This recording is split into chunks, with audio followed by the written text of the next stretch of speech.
What's up? So today I'm going to be setting up a new crested gecko enclosure, and I went ahead and I bought a kit. We're not really going to use the stuff in the kit. I just wanted the tank, I wanted the terrarium, because I don't really like the chameleon cage that he's in. I don't like how it looks. It is bigger, but it's like mesh. I can't keep the humidity. It's like it's awkward. I don't like it. I don't like how it is. I don't like anything about it, to be honest. So we are going to do that. That's where he's living right now. We're going to be moving him into here, and yeah, that's gonna be it. I'm gonna record it. This is basically how you set up a pretty basic crested gecko enclosure. I'm gonna be doing it step by step, so if you don't have one, or if you want a crested gecko and you want to know how to set up their environment and their ecosystem and their terrarium or like enclosure or whatever, then just watch the video. All right, so we've got it open and everything. Let's see what this kit actually decided to give us. Well, not decided, but let's see what they actually gave us. Okay, so we have some moss, which is good. We have a vine, probably, that we can just put in there. It has a suction cup and everything, just to make it a little bit better. Oh, this is interesting. A beginner's guide to amphibians. Okay. I've never had a kit come with something like this. So, introduction. Okay, this is cool. I might actually take a look at this just to take a look. Okay, we have. Okay, I kind of like this. Oh, we're ripping the background off by accident. I like this. Gave me a dome.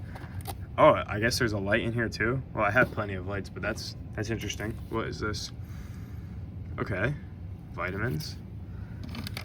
And this is Reptisafe water conditioner, nice. And then some Eco Earth or cocoa fiber. I think these are clips, maybe for the background.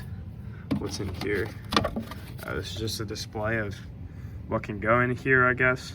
We have other small reptiles, false chameleons. I don't think this is a false chameleon. Oh, false chameleon, tarantula, anoles, tree frogs, dwarf day geckos. We're putting a crested gecko in there.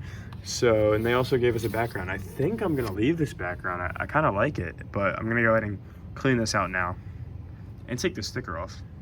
So I actually decided to take the background out, but this is the before, and we're gonna go ahead and wipe it down with paper towels and everything, and then get the sticky off too. Okay, so we're gonna go ahead and take this cocoa fiber, and I got a Home Depot bucket out here. I put water in it already, but we're gonna put it in here, let it soak, let it, become the dirt that we need, and then we're gonna put it in the enclosure. Don't mind all this. While we're waiting, we can actually say hi to my little buddy. This is my crested gecko. I got him at a reptile expo. Well, actually it's a girl. I got her at a reptile expo. The dude gave me her, the whole setup, for $80, which is kind of uncalled for. Like, I don't know why she was on such a sale, and I also don't know what more she is, because, I just like the lizard. I'm not really buying it to breed it or anything like that. It's just a pet. Actually, everything's just a pet, to be honest. Like, I wouldn't breed anything. That, in my opinion, that's kind of weird.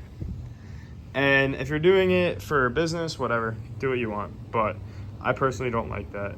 And yeah, its name is Frog because, it has sticky feet and stuff.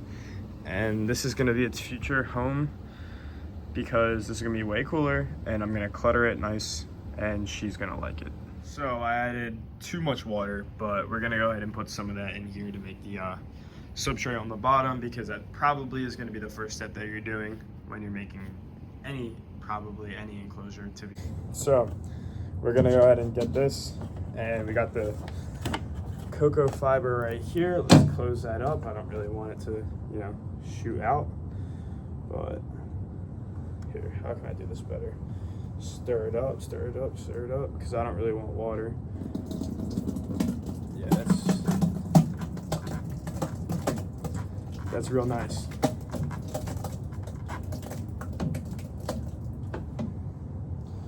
Yeah, it's not what I wanted, but we can save that. I'm literally just playing with mud right now.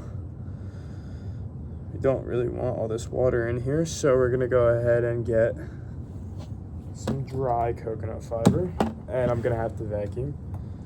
Some of this liquid mud out and putting it back in the bucket, because I really don't want that in this enclosure, or really any enclosure, to be honest. Also, the substrate doesn't need to be deep. It's not like he's going to be digging or anything. That's pretty much cooked though. So yeah, and then we're going to add some sphagnum moss, like the moss that they gave us, but I actually have a whole bucket right there, or not a whole bucket, a whole thing right there. So yeah, and we're also going to clean these sides. It's pretty gross. Here we have the terrarium moss. We're going to go ahead and add that right now as well. It's not wet right now, but after I put it in this mud, it will probably absorb some of the water, now that I'm thinking about it, and I can actually clean the glass with it. But you know, this sphagnum moss is definitely a good addition for crested geckos, frogs, amphibians, anything that needs to stay humid and, you know, likes the humidity, lives in it and everything like that. But we're gonna go ahead and try and clutter this enclosure with it a little bit, just the ground level, make it look a little bit more natural, I guess is a good way to put it. And we're gonna go ahead and clean that. We added that plant. I'm gonna go get more from his old enclosure and I went ahead and cluttered it up. I added a little bar right here, something for him to climb on. He always chilled on that in his other enclosure. And then we added vines from the hide, some fake flowers. It's all fake, but we have the ground going on with the moss and everything. We have a lot of moss left over, so I think I'm gonna add some more actually right about now. But pretty much it's looking good. I'm gonna get a tray that hangs on the wall so I can feed him like that, and that'd be cool. But normally he ends up just eating out of my hand. Actually, I'll put it on my finger and he'll lick it for a minute or two, and then normally he'll just leave his food alone. It'll just sit there and barely be touched for a couple of days. So yeah, but pretty much just how you make a basic crested gecko enclosure with all the basics. We're gonna add the light and the dome also as well, but yeah, that's pretty much how you make a basic crested gecko enclosure to make sure that they're happy, healthy, they're calm, cool, and collected. Thanks for watching, bro. We're gonna go ahead and add him to his new home step by step. This is the final step, adding him